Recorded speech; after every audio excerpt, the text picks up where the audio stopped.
Hey loves, welcome back to Day Spills Tea. I, of course, am the lovely Day, and I cannot wait to get into this episode of Real Housewives of Potomac and Petulant Children, aka Candice. Anyway, I really enjoyed the episode last night. It was so frustrating, but also so very, very, very entertaining. And before we jump all the way into all of my thoughts, I just want a little love, a little free love. Hit the little thumbs up button. Drop down in the comments and let me know, are you still rooting for Candice? Because some of y'all really love to defend Candice. Or do you think she's a whole entire mess like I do? Anyways, if you haven't subscribed already, go ahead and do that as well. Ring the little bell. That way you get the notification every time I post a new video. All right, so let's go ahead and get into it. So Candice is a mess. And as much as the show is entertaining, she has become kind of hard to watch. She is extremely cringeworthy.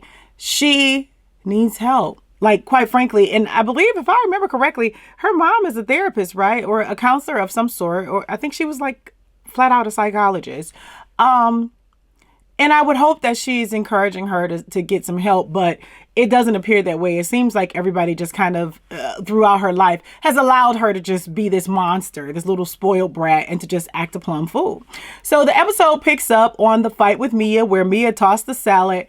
And I thought it was so funny that Candice tells Chris, or whoever she was telling, I threw like 2 pieces of salad and she threw handfuls at me. You don't get to choose how she responds. She asked your mother one question, but you threw a barrage of attacks at her. So, you don't get to decide how somebody else responds, dear. You shouldn't have thrown any salad. Really.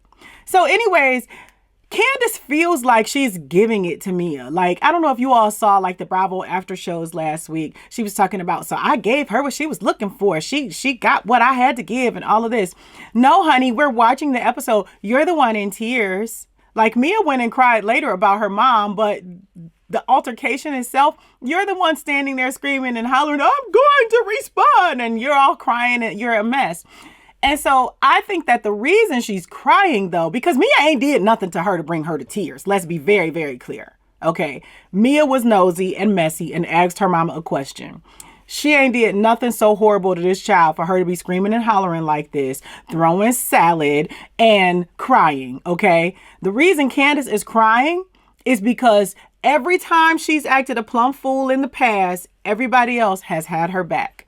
Everybody else has told her she was right.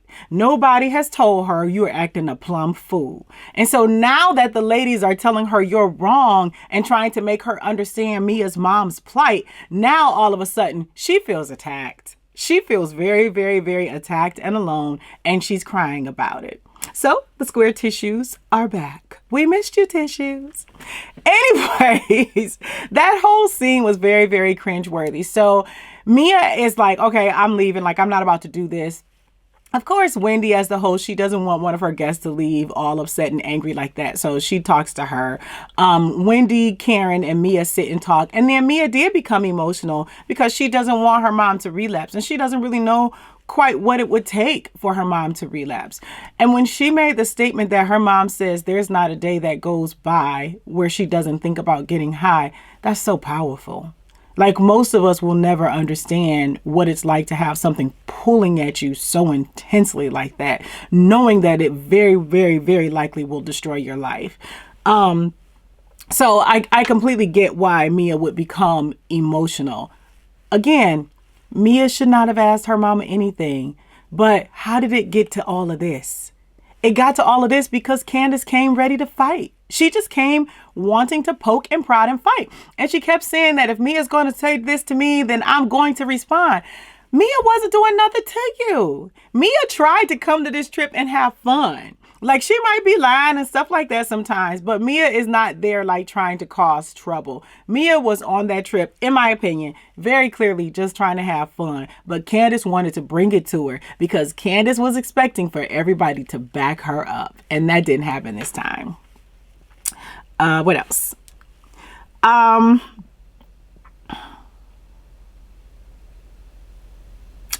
then that was the other thing. Candice is doing all of this because she said she heard Mia telling Ashley she's mean. Did she lie? Did you feel like you were being kind since you arrived? What is the problem with Mia saying you're mean? Like, I don't get it. She's talking about, she said she's mean. You mean? You don't even really have an argument.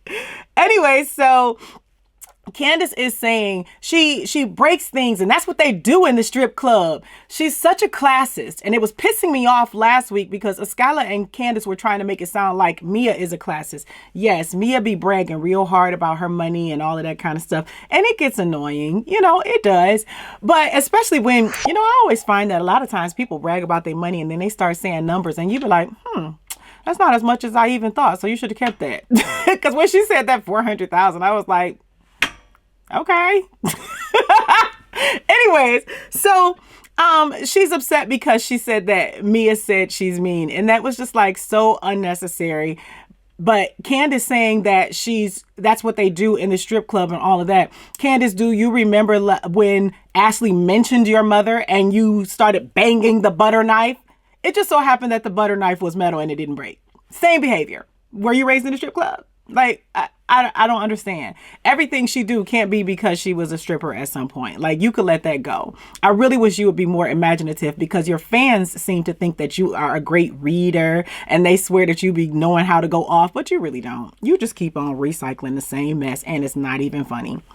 Anyways, so Chris is trying to get Candice outside. He's trying to help her understand that she just needs to be the bigger person. So Chris is telling her that if you're saying she's coming at you because she's insecure, and then you keep responding all barking loud and mad and everything, then it tells everybody that you're insecure as well. And Candice is like, no, it's not. It says she needs to mind her effing mouth, and she needs to watch her mouth, and she needs to stop talking. Ma'am, nobody needs to mind their mouth as much as you do. Nobody. It's so ridiculous that she cannot see herself. And her husband is trying to be supportive. He's trying to calm her down. He's trying to help her out. And she just refuses to listen. She is stuck on being ignorant. She wants to remain exactly as she is. She does not feel like anything she has said or done is wrong. And honestly, if I were the other ladies, I wouldn't be involved with her, period. She refuses to grow. She absolutely refuses to grow. And it's honestly kind of disgusting. Like, honestly, it's disgusting. So he gets her to calm down, and they go back inside. Okay. And so everything is cool for like 5 minutes. And it killed me too that when Chris came into the house before he took her outside, she goes, okay, I'm about to get in trouble. I'm about to get in trouble. What in the 7-year-old? Like, she really is legit a child. It's crazy. Anyways, so then you got G is in the house, and he and Mia are standing there talking to Karen. Karen is kind of trying to check on Mia. And then he goes, why you look so good, girl? And he starts like doing stuff with his tongue. And Karen is like, oh. So she said she gonna tell Ray, because I guess Ray gonna beat him up, honey. But then he does it again. And so Karen is like, I'm getting out of here. And when that girl said that, does he not know he is talking to the ambassador to Suricano, have some dignity, I about fell out my seat. That was one of my favorite scenes. Anyways, I thought it was very, very funny. I don't have any problem with G being funny. I don't have any problem with him making nasty jokes or anything like that. Honestly, I think it would be a good time. But you have to know the audience, and you can't be that way with just anybody. It has to be people who have a similar sense of humor, and I don't think that was the group to do it with. It seemed like Mia was even made to feel uncomfortable, where in another setting with a different group, they probably joke like that all the time, and it's no problem. Anyways, so Candice is still crying, and Escala says it's cute. Oh, and then Greg and Mia start talking about where they met, because Mia's like, she says he met me on the corner. He says he met me at a strip club. So Greg says, I used to just pay her extra money so she could just sit down and talk to me. And Ashley is talking about and of course Mia had to throw out the dollar amount, $10,000. Okay. So Ashley is like, that's a lot of money for just time. I'm saying. And I'll just be thinking, like, Ashley, you shouldn't make any speculations about anybody's relationship and any of the extracurricular activities. Come on now. Come on now. Like really, how much is your husband paying for young men's time? Allegedly. Don't even go there. Like, let's not do that, ma'am.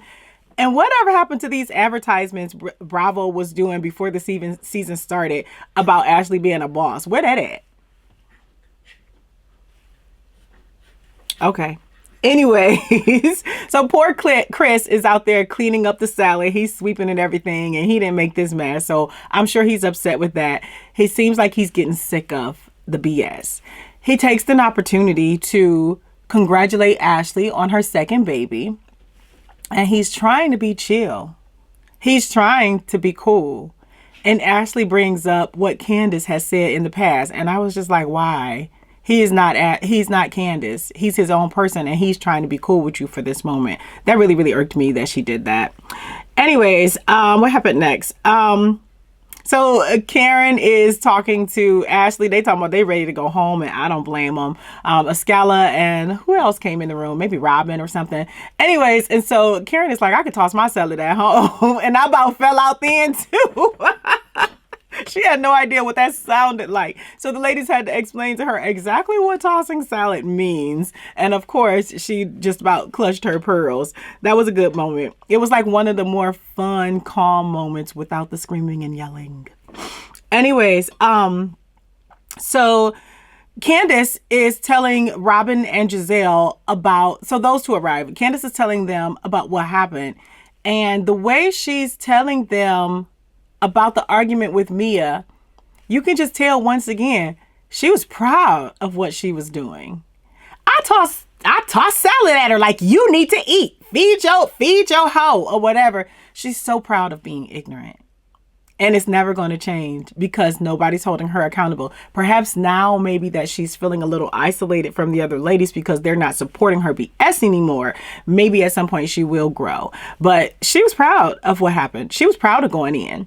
And so then when Gizelle and Robyn told her that she was wrong for making the comments about Mia's mom, she again began to be upset. Like you could tell that it hurt her that they're not backing her up. And y'all helped build this monster because y'all were backing her up in her foolishness before. Simply because, Gizelle, you were threatened by Monique from the day she joined the cast. Let's be clear. So they tell Candice that Mia was actually crying, and she seems to care a little bit to find out that Mia was crying. But I mean, you've already acted a plumb fool, and you're not going to apologize, so it doesn't matter if you seem to care. So this was my favorite part of the episode. Wendy comes into the room, and she comes to welcome the ladies. She's trying not to throw too much shade, and Gizelle is like, "Where are we supposed to use the bathroom?" Wendy ain't even know she gave them ladies a room with no bathroom. So Gizelle is like, "Do you see one?" And Wendy's like, "Shoot, I don't know." Because she didn't care. So Gizelle is like, "Well, where are we two ladies supposed to go to use the bathroom?" And Wendy said, "It's bathrooms downstairs." That was the best part of the whole episode. There's bathrooms downstairs. Make it do what it do, boo. And so Gizelle is all mad. Like, how do you as the host not make sure we have a bathroom? Ma'am, didn't you just invite her to your house and your intention was to have her use the trees? Come on now. Oh, so now you see value in bathrooms. Awesome. Anyways, so Robyn tells us that she's on her period because apparently that was need to know information. And so boring Robyn intends to be extra wet blankety boring Robyn this time because of her cycle. And she says, "I should have stayed home." And I'm thinking, like, you took the words right out my mouth. You and your girlfriend could have stayed home. But of course they needed to show up and get that check. So they head on a bus to go to dinner. On the bus, Gizelle is explaining to Karen what teabagging is because, honey, if you learn about tossing salads, the next thing you need to know is teabagging. Am I right? So Karen is like, "I don't need no more lessons." And she's like, "This tea in my cup is the only teabagging that I'm going to do." Anyways, so at dinner, I thought it was interesting that Mia grabbed Gordon's face and said that she was tired of not showing him PDA. So why is she not showing him PDA? Is that something where production has instructed her not to do that? Is she not doing it because she doesn't want to offend some of the other ladies? Did he ask her not to show him PDA? Like, I really wanted to know more about that, but they didn't really give us anything. Like, we really don't know why that was. Like, what were you all's thoughts when you heard that? I'm tired of not giving you PDA. Like, it's really still sticking with me. Anyways, so there's a table of some white gentlemen on the side, and Ashley makes note that they keep making eyes at them. And I'm thinking, like, okay, so it's a table full of women and men also. So it's kind of like, I don't know, y'all feeling real frisky to be making eyes and stuff. So they send them some shots. And then, of course, it turns out that their wives are at the table on the other side of the cast. And they're like, well, what the hell? How they send them shots and didn't send us shots? And I'm just like, so what was going on there? Like, were the shots being sent to flirt with the ladies who they presume are single? Because y'all wives are right here. Were some of the men not married, but it looked like it was 4 men and it looked like it was 4 wives? Or were y'all just thinking like, ooh, black people, we don't deal with black people often. Let's connect with them. Like, I don't know. It just was really, really weird. I don't understand. Like, if that were my husband, I would be like, what is y'all doing? Like, what the hell? I don't understand why that was. So I'm really curious to know what you guys think as far as why they sent them a round of shots to the table. Is it just because they saw the cameras and they were like, hey, let's interact with them because they got something going on? They must be important. I don't know. But then Karen goes over to tell these men, I've been married to Ray for 25 years. Honey, who is Ray? They don't know Ray. But she told them that they need to make it right and they need to buy these ladies some bags, some shoes, something. She told them go broke, which was cute. But it was really, really nice up until that part, that at the table and even on the bus ride, even though Mia and Candice sat next to each other, everybody was cool. Everything was calm. Everybody was laughing. I keep calling him Greg. Gordon was sleeping. You know, everything was cool. And then Ashley, because she has not had a storyline, decides that it's a good time to shake some up. So she asked Chris how he felt about Candice popping off and how he felt about getting into the middle of it and all of this. And so Chris, you know, he basically said that he didn't like it, you know, that he did kind of go off on her and that he wants her to stop behaving this way.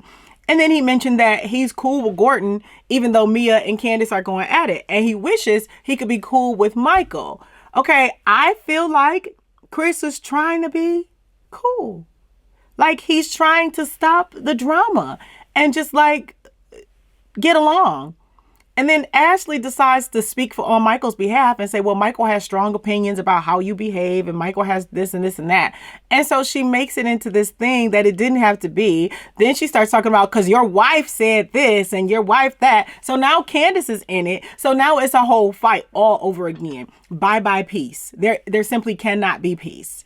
So Chris is trying to calm Candice down because he knows that she's going to go all the way to 100. So he is trying to get her to, like, step outside, take a breath, but it just becomes him making a scene because she's screaming, no, I don't need to go. I don't need to go. I mean, and it's tantamount to a kid lying on the floor, banging and kicking on the ground because, you know, that's what petulant children do.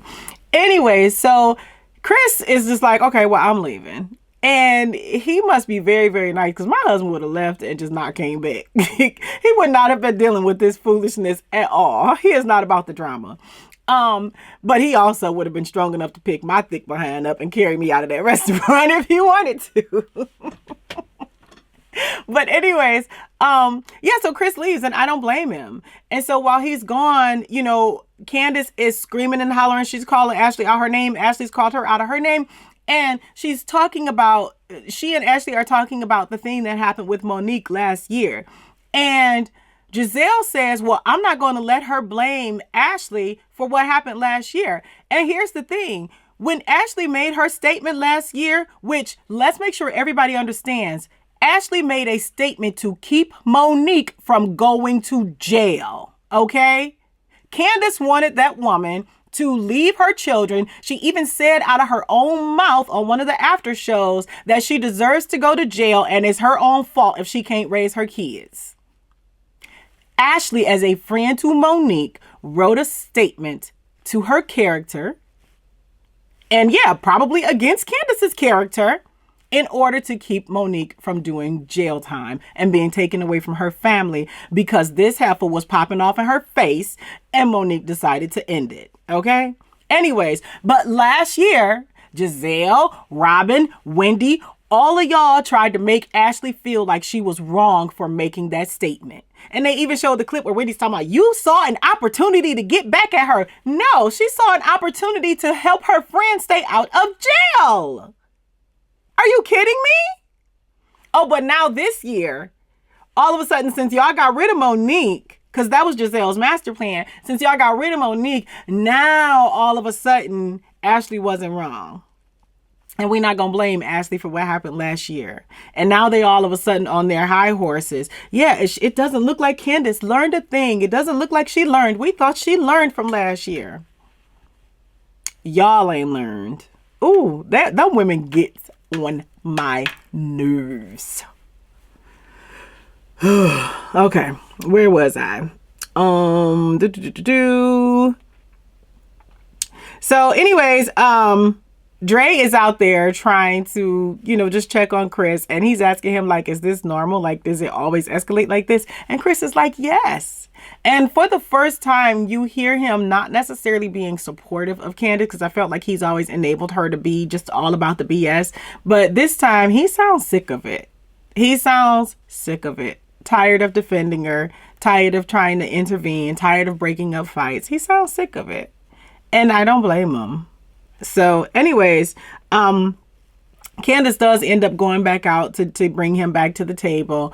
And, they kind of calm things down. But this is like a whole entire mess. He is literally begging his wife in that moment to be the bigger person. He's like, can you please? Really? Like, this is sad. It's really, really sad. Like, this girl needs help. And I think she's sad and miserable. You can't be that upset and not be sad and miserable. Like, all the time. Ooh. Okay. Do I have anything else to say? I don't know. So that's pretty much it. That's all I got. I will say too that did anybody else notice how Wendy always be chewing with her mouth open? Her and Gizelle. As a matter of fact, remember at the Reasonably Shady thing, Giselle's daughters asked her if she could chew with her mouth closed. Anyways, okay. Let me take my childish self to work. Thanks so much for watching. I hope you enjoyed this one. Bye.